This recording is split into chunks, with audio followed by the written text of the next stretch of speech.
căci lupta este grea. La tine e salvarea, doar tu mă poți scăpa. Din mine firea strigă să fie cea dintâi, de afară e ispită, dar tu să mă mângâi. Jehova, către tine eu strig și vreau mereu să uit de lumea asta doar prin sângele tău.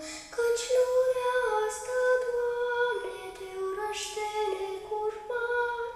Tu, Doamne, vrei să curăți al nostru grav păcat. Curaj ne-a